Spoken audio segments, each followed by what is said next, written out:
When 68-year-old Margaret inherited her late sister's house on top of her own lifetime of possessions, she faced an impossible mountain of belongings spanning 2 lifetimes.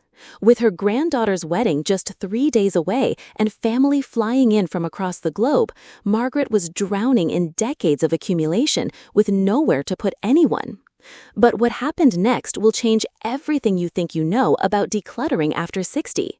Margaret didn't just clear 2 entire houses in 72 hours. She discovered a liberation system so powerful that she's now helping hundreds of seniors reclaim their homes and their peace of mind. Today, I'm sharing Margaret's complete transformation blueprint, 5 revolutionary strategies that go against everything you've been told about organizing and decluttering. These aren't gentle suggestions or feel-good mantras. These are battlefield-tested tactics that work when you're overwhelmed, exhausted, and facing decades of possessions that seem impossible to sort through. By the end of this video, you'll have a complete roadmap to reclaim your space, your energy, and your freedom, even if you're starting from a place that feels absolutely hopeless. But first, let me ask you something. Have you ever stood in your own home feeling like a stranger, surrounded by so much stuff that you can't even remember what's buried underneath it all? Drop a comment and tell me your biggest decluttering frustration, because what you're about to learn will address every single obstacle that's been keeping you stuck. If this resonates with you, hit that subscribe button right now. I share game-changing strategies for seniors every single week, and you don't want to miss what's coming next. Margaret's story that changed everything. Margaret's story starts with a phone call that changed everything. Her sister Eleanor had passed away suddenly, leaving behind a 4-bedroom house filled with 45 years of marriage, 3 children's worth of memorabilia, and the kind of organized chaos that happens when someone keeps everything just in case. Margaret already struggled with her own 3-bedroom home. After raising 4 children and being married for 43 years, every closet, drawer, and surface held memories she couldn't bear to touch. Add Eleanor's entire household to the mix, and the situation became desperate. The wedding was Margaret's breaking point. Her granddaughter Emma had always dreamed of having her reception at Grandma's house, the same house where Margaret had hosted Christmas dinners, birthday parties, and family gatherings for decades. But now, with Eleanor's belongings stacked in every room and her own possessions spilling out of overstuffed closets, there was barely room to walk, let alone celebrate. Margaret had 72 hours to make the impossible happen. Here's exactly how she did it, and more importantly, how her methods can work for anyone facing similar overwhelm. Strategy #1: the Lightning Assessment Protocol. Margaret's first breakthrough came when she abandoned traditional decluttering advice completely. Instead of touching every item and making individual decisions, she developed what she calls the Lightning Assessment Protocol, a system borrowed from emergency response teams who must make rapid, accurate decisions under extreme pressure. Here's how it works. You walk through each space with a timer set for exactly 5 minutes per room.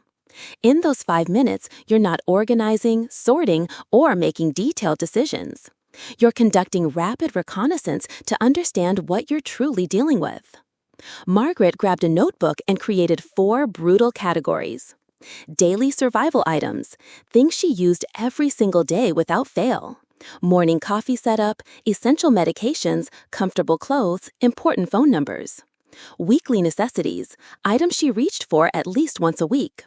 Certain kitchen tools, favorite books, comfortable shoes, cleaning supplies she actually used. Monthly maybes, things she might use once a month or less. Holiday decorations, seasonal clothes, rarely used appliances, hobby supplies. Storage strangers, everything else, items she hadn't touched, thought about, or needed in over a year.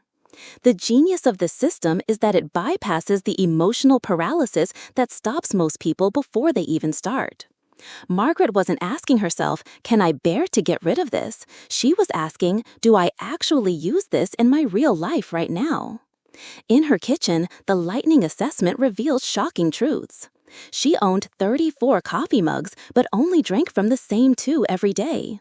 Her spice cabinet contained 67 different seasonings, but she cooked with maybe 12 regularly.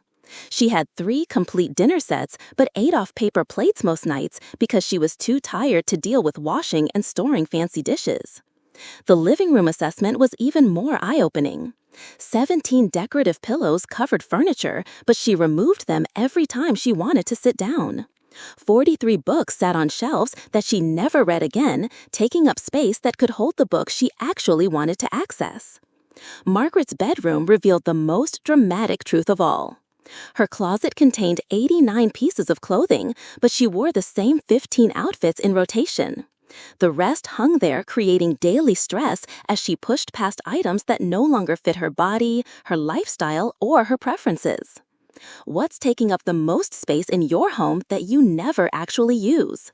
Share in the comments. Sometimes just naming these space stealers out loud is the first step to letting them go. Strategy number 2, the momentum multiplication method. Traditional decluttering advice tells you to start small and work gradually. Margaret discovered this approach actually sabotages seniors because it creates a stop-and-start pattern that kills momentum and breeds discouragement. Instead, she developed the momentum multiplication method, a system designed to create psychological wins that build exponentially. Here's the counterintuitive secret. Start with the areas that will create the most dramatic visual impact in the shortest time, not the areas that seem easiest or least emotional. Margaret began with her kitchen counters because clear counters create an immediate sense of spaciousness and control that energizes you for bigger challenges. She didn't organize drawers or deep clean appliances. She simply cleared every surface completely, keeping only items she used daily. The psychological impact was immediate and profound. For the first time in months, Margaret could see her beautiful granite countertops. She remembered why she'd chosen this kitchen, and suddenly cooking felt possible again instead of like navigating an obstacle course. This visual win gave her the energy and confidence to tackle her next high-impact zone, the dining room table. This table had become a catch-all for mail, magazines, random items without homes, and projects she intended to finish someday. Clearing it took 45 minutes, but the transformation was spectacular. Here's where the momentum multiplication really kicked in. With clear counters and a clear table, Margaret's entire main living space looked 70% better with just 90 minutes of focused work. This dramatic improvement motivated her to keep going instead of feeling defeated by how much remained to be done. The method works because it leverages what psychologists call the completion bias, our brain's natural tendency to want to finish what looks finishable. When you can actually see progress happening quickly, your brain releases dopamine that makes you want to continue rather than quit. Margaret applied this same strategy to Eleanor's house. Instead of sorting through decades of paperwork or organizing closets room by room, she focused on clearing pathways and creating visual order in the main living spaces first. She moved everything that didn't belong in the living room into one designated staging area, then arranged the remaining furniture and essential items to create a sense of space and flow. The house went from feeling chaotic and overwhelming to organized and welcoming in just 4 hours. The key insight here is brilliant. Visual progress creates emotional momentum, and emotional momentum is what actually gets decluttering projects finished instead of abandoned. Strategy number 3. The replacement cost reality check. Margaret's third strategy demolishes the "but I might need this someday" mentality that keeps seniors trapped in clutter for decades. She calls it the replacement cost reality check, and it's based on a simple but revolutionary question. What would it cost me to replace this item versus what is it costing me to keep it? Most people focus only on the potential future cost of replacement, while completely ignoring the very real present costs of storage. Margaret learned to calculate the true cost of keeping items, and the results were shocking. For every item she hesitated to release, Margaret assigned specific dollar amounts to storage cost. How much space was this item taking up, and what was that space worth? In her 1,800 square foot home, every square foot represented approximately $180 of her home's value. A box of old electronics taking up 4 square feet of closet space was costing her $720 in valuable storage. Mental energy cost. How much time and stress did keeping this item create? Every time she had to move around it, clean around it, or think about organizing it, that was time stolen from activities she actually enjoyed. Opportunity cost. What could she do with the space, time, and mental energy if this item wasn't consuming her resources? The reality check was brutal but liberating. Margaret had boxes of holiday decorations she hadn't used in 5 years, taking up an entire closet that could become a peaceful reading nook. She was paying approximately $1,200 in storage value to keep decorations worth maybe $100 that she could replace at any thrift store if she ever wanted to decorate elaborately again. Her craft supplies provided another dramatic example. Sewing materials for projects she'd lost interest in years ago were consuming valuable space in her bedroom. The fabric alone filled 3 large containers, representing about $400 in storage cost for materials worth perhaps $50 at resale. But here's where the strategy gets really powerful. Margaret realized that keeping these items wasn't preserving opportunities, it was actually preventing new opportunities. The space consumed by old craft supplies could hold books for the photography class she wanted to take, or art supplies for the watercolor painting she'd been curious about. Eleanor's house provided even more dramatic examples. Margaret found a basement workshop filled with woodworking tools that hadn't been touched in over a decade. These tools were taking up 200 square feet of space, but could be replaced with a basic set for under $300 if anyone in the family ever wanted to take up woodworking again. The emotional breakthrough came when Margaret applied this reality check to sentimental items. She had saved every single card and letter she'd received for the past 20 years, filling multiple boxes with paper that no one would ever read again. The space these boxes consumed could hold photo albums, family heirlooms, or simply create the peaceful, uncluttered environment that would actually improve her daily quality of life. Margaret's rule became simple. If I can replace this item for less than the annual cost of storing it, and I haven't used it in 2 years, it goes to someone who will actually benefit from it. Strategy #4. The Future Self Filter. This strategy addresses the emotional paralysis that stops most seniors from making decluttering decisions. Instead of asking, "How can I get rid of this?" Margaret learned to ask, "Does keeping this serve the person I'm becoming or the person I used to be?" The future self-filter requires you to get brutally honest about who you are now versus who you were 10, 20, or 30 years ago. Most people cling to possessions that represent past identities rather than supporting their current reality and future possibilities. Margaret had a closet full of business suits from her corporate career that ended 8 years ago. These suits represented decades of professional achievement and success. But her future self was a grandmother who volunteered at the library, tended a small garden, and traveled to visit family and friends. Those power suits weren't honoring her past accomplishments. They were taking up space that could hold the comfortable, practical clothes that matched her actual lifestyle. Margaret kept 2 suits for special occasions and donated the rest to help young women starting their careers. The transformation was immediate. Her closet went from cramped and overwhelming to spacious and functional. Getting dressed became pleasant instead of stressful because everything in her closet actually fit her current life.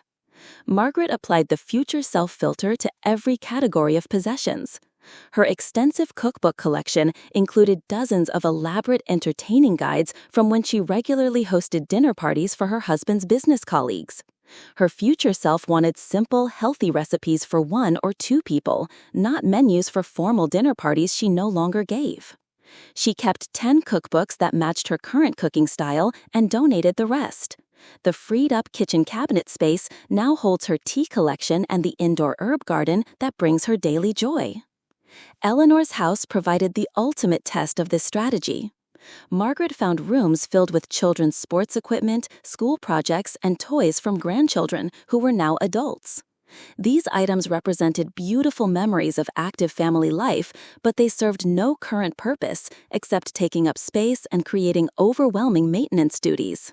Using the future self filter, Margaret kept a few meaningful items that truly sparked joy and released everything else the families with young children who could create new memories with these toys and equipment. The magic of this strategy is that it gives you complete permission to evolve and change. You're not betraying your past by making room for your future. You're honoring the wisdom and growth that come with age and experience. Strategy number 5. The gratitude release ceremony. Margaret's final strategy prevents the regret and second-guessing that sabotages most decluttering efforts. Instead of sneaking items out of the house like shameful secrets, she created meaningful ceremonies to honor what possessions had contributed to her life before releasing them to serve others. This isn't sentimental nonsense. It's practical psychology that creates genuine closure and prevents rescue missions that bring clutter right back into your home. For her extensive book collection, Margaret spent 5 minutes holding books that had been important to her at different life stages. She thanked them for the knowledge they'd provided, the entertainment they'd given, or the comfort they'd offered during difficult times. Then she blessed them to help other readers and donated them with a peaceful heart. The ceremony transformed what could have been a guilt-ridden process into a celebration of how much richness these books had added to her life. She wasn't losing anything. She was sharing abundance with people who needed what she no longer used. Margaret's wedding china received the most elaborate ceremony. These dishes had served holiday meals, birthday celebrations, and dinner parties for 43 years. Instead of just packing them away or feeling guilty about not using them, Margaret held each piece and shared specific memories aloud. She remembered the first Thanksgiving dinner she'd served on these plates as a newlywed, the Christmas mornings when these dishes held breakfast for excited children, the anniversary dinners when this china made ordinary meals feel special. After honoring all these beautiful memories, Margaret packed the china carefully and donated it to a young couple starting their marriage. She included a note sharing some of her favorite memories and wishing them decades of their own celebrations. The emotional impact was profound. Instead of feeling like she was losing precious memories, Margaret felt like she was passing on blessings to the next generation. Eleanor's possessions required even more ceremonial attention because Margaret was releasing items connected to someone else's life and memories. She created what she called honor ceremonies, where she acknowledged the role each category of items had played in Eleanor's happiness. Eleanor's garden tools received thanks for helping create the beautiful flower beds that had brought joy to the whole neighborhood. Her kitchen equipment was blessed to help other families create nourishing meals and gather around the table. Her books were celebrated for the knowledge and entertainment they'd provided before being donated to the library Eleanor had loved. The most powerful ceremony involved Eleanor's clothes. Instead of just donating them anonymously, Margaret wrote notes to include with special pieces. "This was my sister's favorite dress for church. She always felt beautiful wearing it. I hope it makes you feel beautiful too." Several donation recipients contacted Margaret to share how meaningful they found these personal touches. The clothes weren't just anonymous hand-me-downs. They were pieces of a life being shared with gratitude and love. The 72-hour transformation results. When Margaret's family arrived for the wedding, they couldn't believe their eyes. Both houses had been transformed from overwhelming chaos into welcoming, peaceful spaces perfect for celebration. But the real transformation wasn't the clear surfaces or organized closets. Margaret had discovered something that changed her entire relationship with her possessions and her living space. She realized that all those items she'd been keeping just in case had actually been stealing her peace of mind every single day. The visual chaos created mental chaos. The overwhelming number of choices made simple decisions exhausting. The constant maintenance and navigation around unused items drained energy she could have spent on activities and relationships that actually mattered. 3 months after the wedding, Margaret called to share the most surprising results of her decluttering transformation. She wasn't just living in a more organized space, she was living a more intentional life. With her physical environment clear and peaceful, Margaret had mental and emotional space for new experiences. She joined a photography club, started volunteering at the animal shelter, and began hosting monthly game nights for other widows in her neighborhood. The granddaughter whose wedding had triggered this entire transformation told Margaret something beautiful. "Grandma, your house feels like you again. It's warm and welcoming instead of overwhelming. I love spending time here now." Your next steps. Implementing Margaret's system. If Margaret's story resonates with you, here's exactly how to start implementing her system in your own home. Remember, this isn't about perfection, it's about progress and reclaiming your peace of mind. Week 1, the lightning assessment. Choose one room and spend exactly 5 minutes identifying your 4 categories: daily survival, weekly necessities, monthly maybes, and storage strangers. Don't touch anything yet, just observe and categorize mentally. Week 2, create your first momentum win. Focus on one high-impact area that will create immediate visual improvement. Kitchen counters, dining room table, or bedroom dresser are perfect starting points. Clear completely, keeping only items you use regularly. Week 3, apply the replacement cost reality check. Choose one category of items you've been hesitant to release and calculate the true cost of keeping them versus replacing them if needed. Be honest about storage costs, mental energy, and opportunity costs. Week 4, use the future self filter. Look at one category of possessions that represent who you used to be rather than who you are now. Ask yourself honestly, does keeping these items serve my current life and future possibilities? Week 5, practice gratitude release. Choose items you're ready to release and create a simple ceremony to honor their contribution to your life before passing them on to others who can benefit from them. Common obstacles and how to overcome them. I don't have the energy for a big decluttering project. Margaret's system works specifically because it doesn't require sustained energy over long periods. 5-minute assessments and focused momentum wins prevent the exhaustion that kills most decluttering attempts. My family will be upset if I get rid of things they might want someday. Take photos of items with potential family significance and ask directly if anyone wants them within a specific time frame.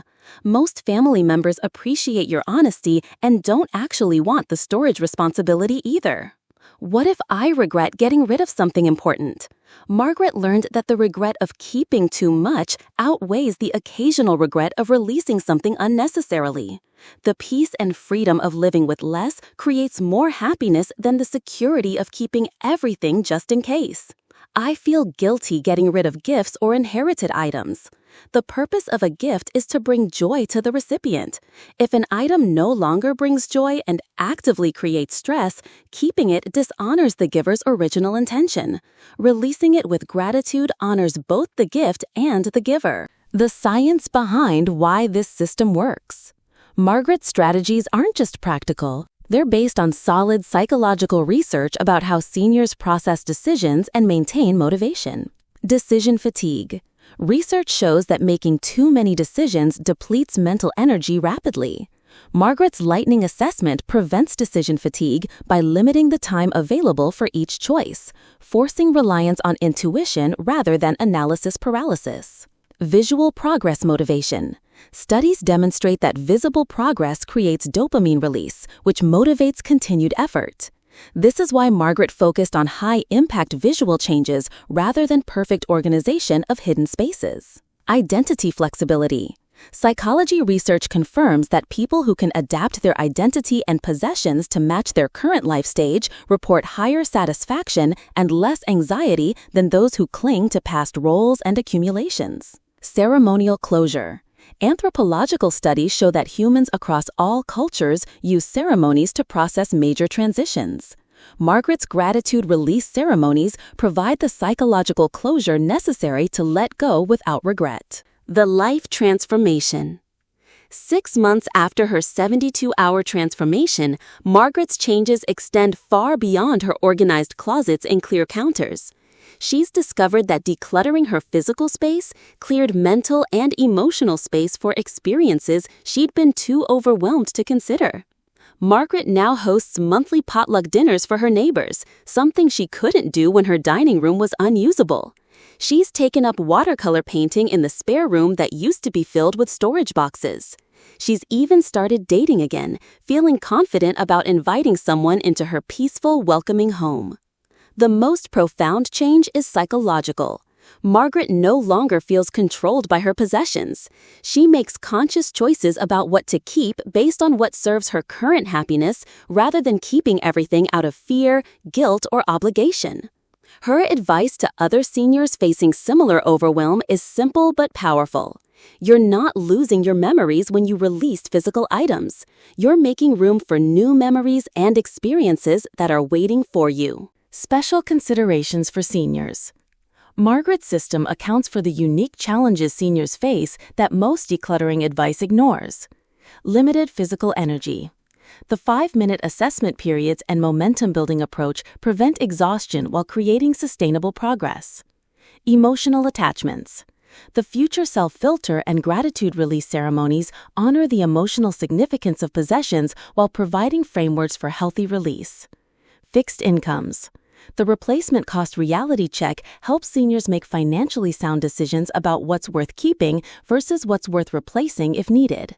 Family dynamics. The ceremonial approach helps adult children understand and support their parents' decluttering efforts instead of feeling threatened by changes. Health and safety. Clearing pathways and reducing visual chaos directly improves safety and reduces the stress that can exacerbate health conditions. Creating your support system. Margaret emphasizes that successful decluttering doesn't happen in isolation. She recommends building a support system that includes an accountability partner, someone who can check in on your progress without judgment and celebrate your wins with you. Professional help when needed. Don't hesitate to hire organizers, cleaning services, or hauling companies for tasks that exceed your physical capabilities. Donation connections. Establish relationships with local charities, thrift stores, and community groups that can benefit from your released items. Family communication.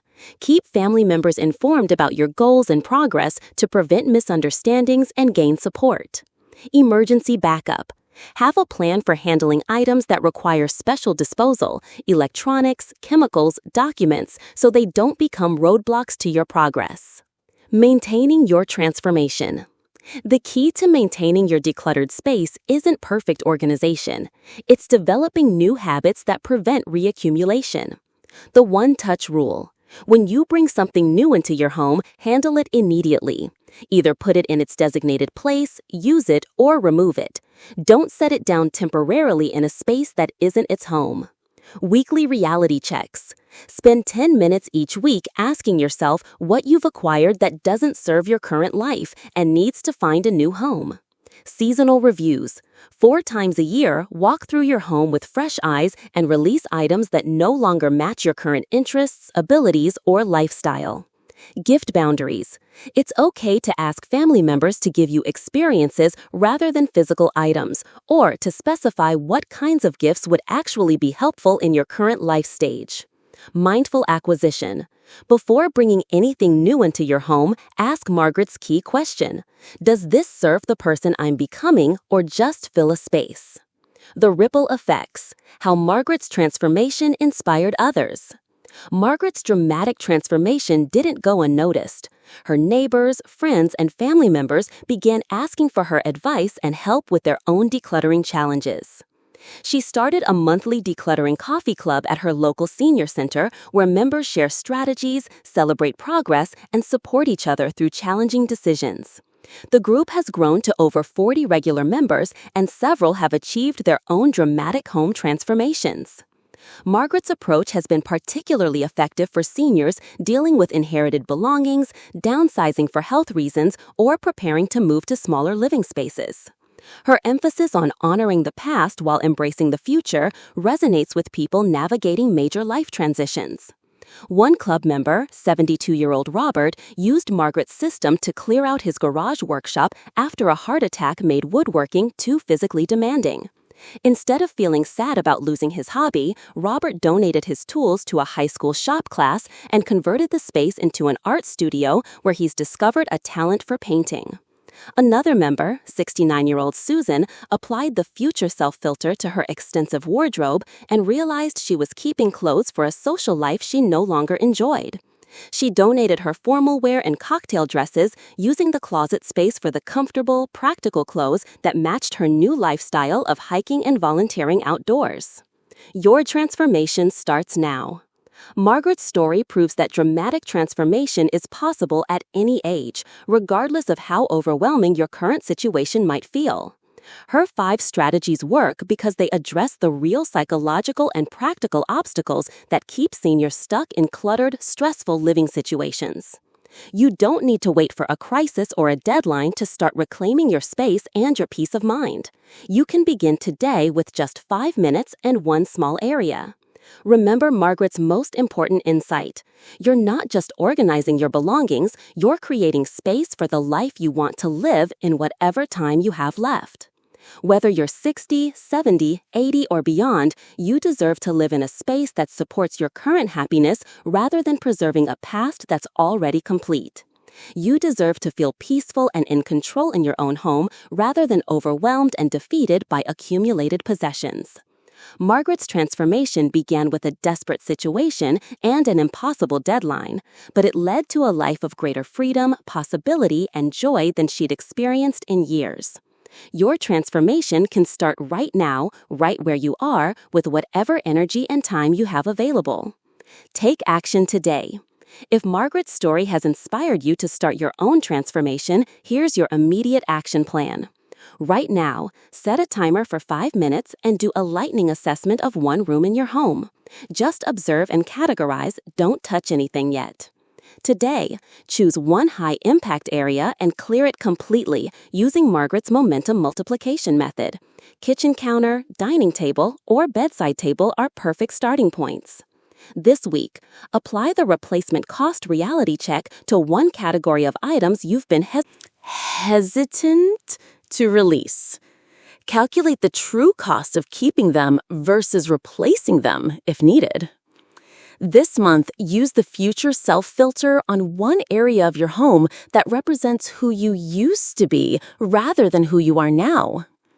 Share your progress. Comment below with which strategy you're starting with and what your biggest decluttering goal is.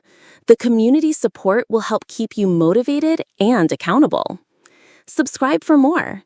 Hit that subscribe button and ring the notification bell so you don't miss the weekly strategies and success stories that will keep you motivated on your transformation journey. Remember, every item you release creates space for something better. More peace, more freedom, more possibility, and more joy in your daily life. Margaret proved that it's never too late to reclaim your space and transform your life. Your journey starts with the next decision you make about what deserves space in your home and your future. What will you choose? The overwhelm of keeping everything or the freedom of living with intention? The choice is yours, and the time is now. Let's create the space for your best chapter yet.